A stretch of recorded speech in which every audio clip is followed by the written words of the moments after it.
Hey, how's it going, guys? I got this 1975 Harley Ironhead Sportster on the lift.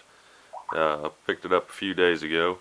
In the last video I was saying how the starter bendix was out. If it didn't start as soon as it cranked over, it'd go wing, you'd hear a whine noise. And so I knew that was the starter bendix here. So go ahead and set you down real quick. The way this works is it's supposed to free spin one way and then lock up the other way.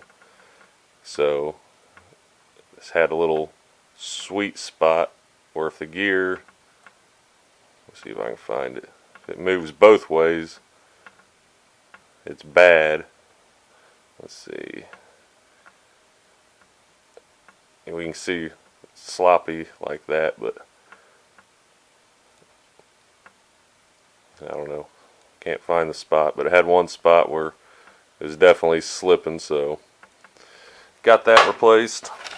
Went ahead and put a new starter solenoid on it as well. While I was in there, went ahead and replaced all the oil lines. The carburetor the accelerator pump was put together wrong where the check balls are, so got that done, fired up, ran good, rode the bike a few times. Got a new petcock ordered. Gonna put a regular glass fuel filter on it. The float in the carburetor had a hole in it, so it kept dropping, then leaking fuel out the overflow.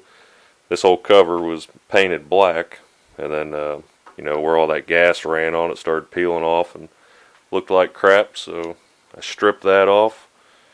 It run good, and then kind of won it. I pulled the points cover, and initially I realized the points were kind of burned up on the contacts, and I got a little piece of sandpaper, opened them up, put it in there, pull it out, try to get both surfaces flat so it makes good contact. But they were sparking here, so leads me to believe the condenser's bad. I went ahead and ordered an electronic ignition, which is what I usually put on it, so was waiting for that.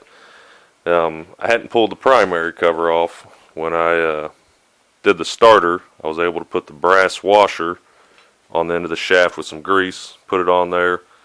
Primary wasn't leaking, so I kept putting it off, and I pulled the inspection plug, and oil level was good, chain tension was good. And just being curious today, I went ahead and pulled it, looked in there again, and I got it off now. I did strip the cover, it was all black, but peeking in this little hole here, I saw something that didn't look quite right. Looking through that hole, let's see here, I could see this transmission bolt on the trap door right in there was hanging out, and I thought, uh-oh, that ain't good. So I went ahead and pulled the cover, and I looked down, and the bottom trap door bolt is hanging on by a thread. So the tensioner looks good in here. Even the primary chain itself looks like it had been replaced, and so I'm guessing it has a new sprocket for the chain as well.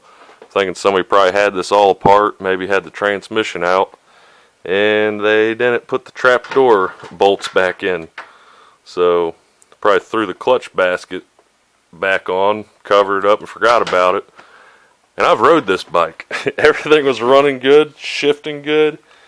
I probably put 5 miles on it, just riding it around a little bit, and just waiting on parts, just kind of looking stuff over. And I'm so glad I did, because if you go looking for trouble, you'll find it. And I found it, and I'm glad I did, because that could have been the end of this engine, blowing out the transmission cases. I put this tool on here because I got to pull the clutch basket and the compensator so I can check everything out in there.